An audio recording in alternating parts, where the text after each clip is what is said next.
பாலசுப்பிரமணியர் அருளால் ஆன்மீக அன்பர்கள், நேயர்கள், ஜோதிட அன்பர்கள் அனைவருக்கும் அன்பான வணக்கங்கள். நான் உங்கள் வாழ்க வளமுடன் ஜோதிடர் ஸ்ரீ குரு சுந்தர வடிவேல்.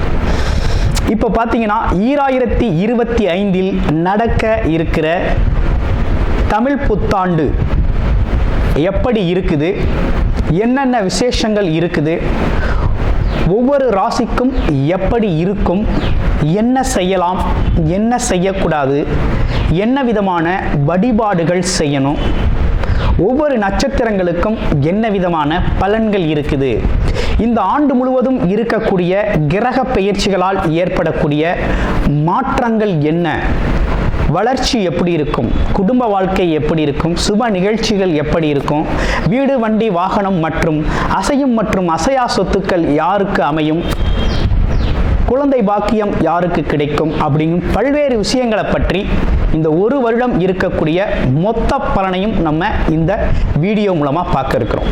இப்போ இந்த விசுவாவசு வருடம் தமிழ் புத்தாண்டுகளில் 60 வருடங்களில் 39வது வருடம் தான் இந்த வருடம்.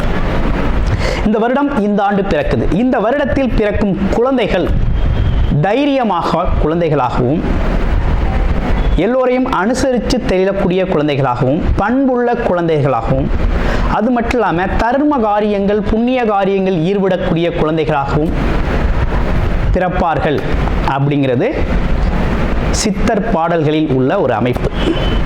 அது மட்டும் இல்லாமல் தன் மகனை சான்றோன் என கேட்ட தாய் அப்படிங்கிறது மாதிரி அந்த குழந்தைகள் பெற்றோருக்கு பெருமை சேர்ப்பார்கள் அப்படிங்கிற ஒரு விஷயமும் இருக்குது. இப்போ இந்த வருடத்தில் இந்த வருட பிறப்பின் அடிப்படையில் சூரியன் அப்படிங்கிற ஒரு ராஜாவாகவும் மந்திரியாகவும் இருக்கிறதுனால அரசியல் மாற்றங்கள், அதிகாரம் சார்ந்த மாற்றங்கள் அப்படிங்கிற ஒரு விஷயம் நடக்க இருக்குது. அதையும் தாண்டி மழை பொழிவு அப்படிங்கிறது ரொம்ப அதீதமாக இருக்க இருக்குது.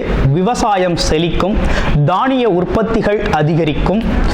அடுத்து பார்த்தீங்கன்னா மக்கள் செழிப்பமடைவார்கள். வருமானத்தை விட செலவு கம்மியாக இருக்கும், சேமிப்பு அதிகரிக்கும், தங்கம், வெள்ளி, ஆபரணங்கள் வாங்கக்கூடிய தன்மை ஏற்படுது. அது இல்லாமல் பார்த்தீங்கன்னா இந்த காலகட்டத்தில் பசுக்கள் உற்பத்தி அப்படிங்கிற ஒரு விஷயம் ரொம்ப நல்லா இருக்குது. அடுத்து பார்த்தீங்கன்னா மக்கள் மீது வரி அப்படிங்கிற ஒரு விஷயம் அதிகரிக்கக்கூடிய சூழ்நிலை அப்படிங்கிறதும் இருக்குது. ஆக மொத்தத்தில் இந்த விசுவாவசு வருடம் அப்படிங்கிறது மற்ற வருடங்களை விட இந்த வருடத்தில் மக்களின் வளர்ச்சி அப்படிங்கிறது நல்லா இருக்கு. திரைப்படத்துறை ரொம்ப நல்லா இருக்கு. பெண்களுக்கான வளர்ச்சி, பெண்களுக்கான திட்டங்கள் அப்படிங்கிற ஒரு விஷயத்தை அரசாங்கங்கள் அதற்கான முக்கியத்துவம் கொடுக்க இருக்கிறாங்க. அந்த வகையில் அவங்களோட தனி முன்னேற்றம் அப்படிங்கிறது இந்த காலகட்டத்தில், இந்த வருடத்தில் ரொம்ப அதிகமாக இருக்கக்கூடிய அமைப்பு இருக்கு. குறிப்பாக எல்லார் குடும்பங்களிலும் சுப நிகழ்ச்சிகள் நடக்கக்கூடிய ஒரு தன்மை, திருமண பாக்கியங்கள் கைகூடக்கூடிய ஒரு அமைப்பு, குழந்தை பாக்கியங்கள் கிடைக்கக்கூடிய அமைப்பு, கோவில் வழிபாடுகள், தர்ம காரியங்கள், புண்ணிய காரியங்களில் மக்கள் ஈடுபடக்கூடிய ஒரு தன்மை அப்படிங்கிறதெல்லாம் ரொம்ப மிக சிறப்பாக இருக்கக்கூடிய இந்த விசுவாவசு வருடத்தில் உங்கள் ராசிக்கு எப்படி இருக்கும் அப்படிங்கிறத இப்ப பார்ப்போம். மிருகசீச நட்சத்திரம். இந்த மிருகசீச நட்சத்திரம் அப்படிங்கிறது விசுவா வருடத்தின் எப்படி இருக்குது அப்படின்னு பார்க்கையில் இந்த வருடம் அப்படிங்கிறது உங்களுக்கு இடம், பூமி, சொத்துக்கள், மனை வாங்கக்கூடிய ஒரு அமைப்பு அப்படிங்கிறது உருவாகிருக்குது. அது மட்டும் இல்லாமல் பல்வேறு விதமான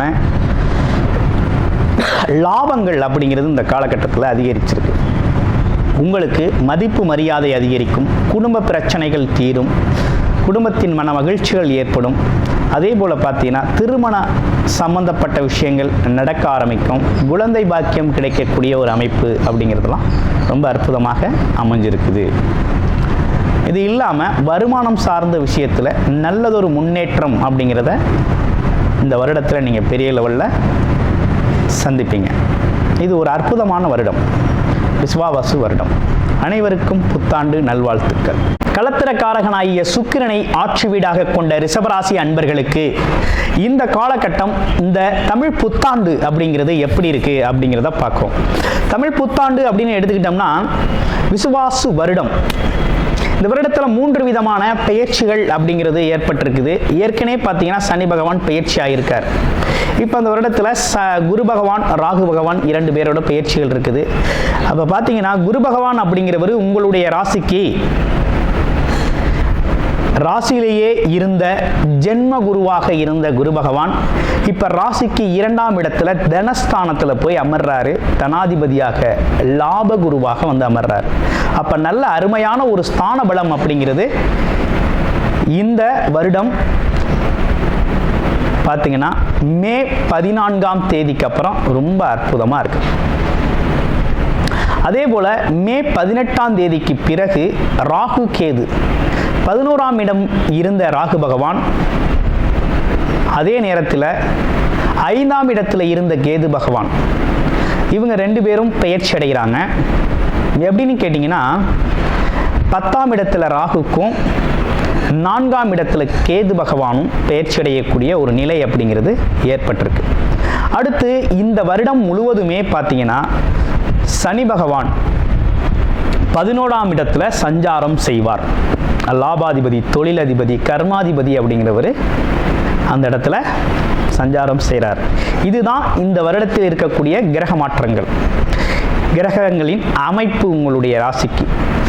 இந்த அமைப்புக்கு என்ன நடக்கும் ரிஷபராசிக்கு அப்படின்னு எடுத்துக்கிட்டோம்னா, முதல் விஷயம், தொழிலில் எதிர்பார்த்த வகையில் நல்ல லாபம் அப்படிங்கிறத நீங்கள் இந்த வருஷத்தில் எதிர்பார்க்கலாம். தொழில் லாபம் அப்படிங்கிறது ரொம்ப சிறப்பாக இருக்குது. 2வது, வேலை உத்தியோகத்தில் ஒரு நல்ல முன்னேற்றம் இருக்குது. உத்தியோகத்தில் நல்ல பதவி உயர்வுடன் கூடிய ப்ரமோஷனை நீங்கள் எதிர்பார்க்கலாம். புகழ் சேரும், கௌரவம் அதிகரிக்கும், செல்வம் சேரும் அப்படிங்கிற ஒரு விஷயம்லாம் ரொம்ப நல்லா அற்புதமாக ரிஷபராசிக்கு இந்த வருடத்தில் ரொம்ப நல்லா இருக்கு. அதுவும் குருவின் பெயராலும், அது மட்டும் இல்லாமல் சனி ராகு இவங்க 2 பேருமே நல்ல ஒரு ஸ்தான பலம் பெற்றிருக்கிறது அப்படிங்கிறது ஒரு நல்ல அமைப்பு அப்படிங்கிறது சூப்பராக இருக்குது. அடுத்து பார்த்தீங்கன்னா மாணவர்கள், இளைஞர்களுக்கு படித்து முடித்த உடனே நல்ல உத்தியோகம் கிடைக்கும், நல்ல வேலை கிடைக்கும், பிடித்த இடத்துல கிடைக்கும், நல்ல வருமானத்தில் வேலை கிடைக்கும். ஸோ முன்னேற்றம் ஏற்படக்கூடிய மாதமாக இந்த மாதம் சிறப்பாக இருக்குது.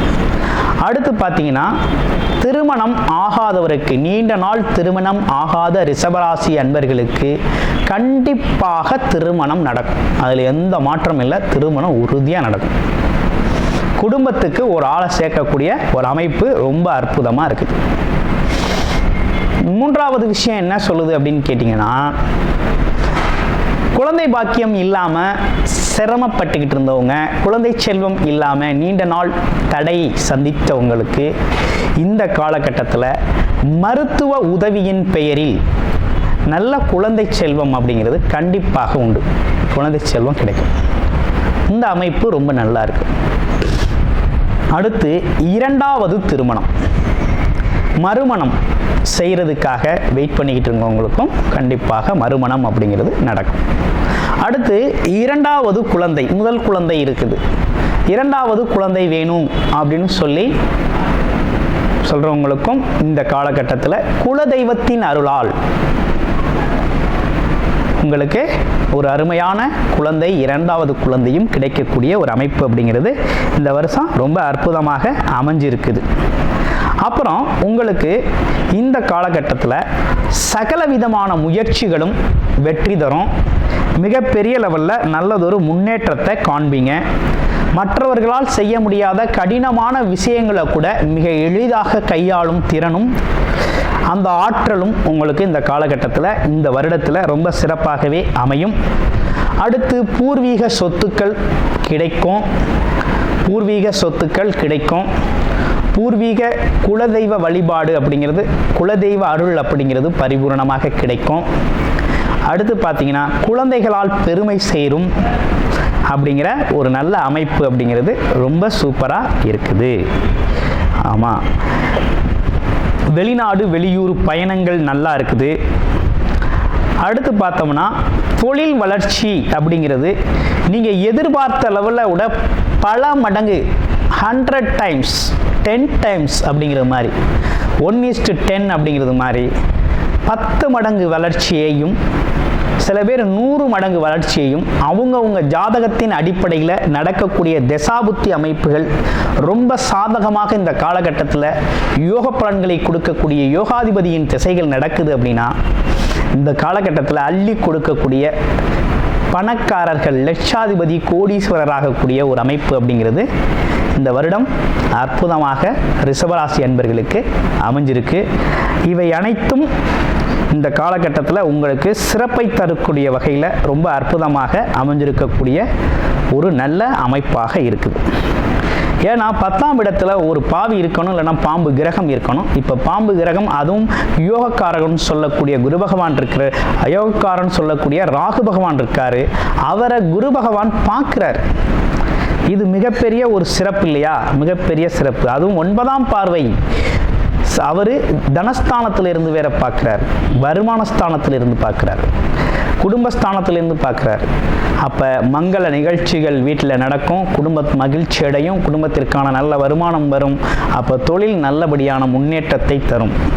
அடுத்து ரியலாகவே உண்மை, உழைப்பு, நேர்மை அப்படின்னு சொல்லி தன்னோட உழைப்பை செலுத்திட்டு அதற்கான அங்கீகாரம் இல்லை, ஆமாம் எனக்கான அங்கீகாரம் இல்லை, என் உழைப்புக்கு ஒரு பாராட்டு இல்லை, மதிப்பு இல்லை, மரியாதை இல்லைங்கிறவங்களுக்கெல்லாம் இந்த காலகட்டத்தில் சனி பகவானின் அருளால் அவங்களுக்கெல்லாம் பதவி உயர்வு, அவங்களோட திறமை அங்கீகரிக்கப்படுதல், அது மட்டும் இல்லாமல் அவங்களுக்கான முன்னேற்றத்தைங்களை உறுதிப்படுத்துதல், ஆமாம் மக்கள் தொடர்பு அதிகரிக்கிறது, கௌரவம், அந்தஸ்து, உண்மை நிலை அப்படிங்கிற ஒரு விஷயம்லாம் இப்போ தான் உங்களை பற்றிய விவரங்கள் வெளியில் வரக்கூடிய ஒரு நல்ல காலகட்டமாக இருக்குது.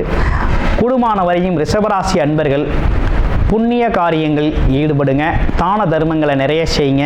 வழிபாடு அப்படின்னு எடுத்துக்கிட்டோம் அப்படின்னா ஞாயிற்றுக்கிழமைகளில் விநாயகர் வழிபாடு அப்படிங்கிற ஒரு விஷயத்தை செஞ்சுக்கோங்க. அதே போல் வெள்ளிக்கிழமை துர்க்கை அம்மன் வழிபாடு அப்படிங்கிறத தொடர்ச்சியாக செஞ்சுக்கிட்டு வாங்க. வாழ்க்கை வளமாகும். மிகப்பெரிய முன்னேற்றம் அப்படிங்கிறது உங்களுக்கு இந்த காலகட்டத்தில் காத்துக்கிட்டு இருக்கு. இந்த காலகட்டம் அப்படிங்கிறது உங்களுடைய வளர்ச்சி அப்படிங்கிறது 99% மிகவும் ரொம்ப சிறப்புடையதாக இருக்குது. அப்போ உங்களுடைய பிறப்பு ஜாதகம் தான் இப்போ உங்களுக்கு சப்போர்ட் பண்ணணும், உதவி செய்யணும். பிறப்பு ஜாதகத்தில் யோகத்தை தரக்கூடிய, அதாவது நல்ல ஸ்தானபலம் பெற்று கிரகங்கள் பார்த்தீங்கன்னா ஒரு நல்ல தசாபுத்தி அமைப்புகள் நடக்குது அப்படின்னா மிகப்பெரிய வெற்றியை, கனவுகள், ஆசைகள், நினைத்த விஷயங்கள் நடக்கக்கூடிய ஒரு அற்புதமான வருடமாக அமைஞ்சிருக்குது. அனைவருக்கும் இனிய தமிழ் புத்தாண்டு நல்வாழ்த்துக்கள். நன்றி, வணக்கம். கூடுதல் தகவலாக நேயர்களின் விருப்பத்திற்கிணங்க நமது ஸ்ரீ பாலசுப்பிரமணியர் ஆலயத்தில் அனைத்து விதமான சகல விதமான தோஷங்களும் நிவர்த்தி அடைய பரிகார பூஜைகள் தொடர்ச்சியாக நடக்க இருக்குது.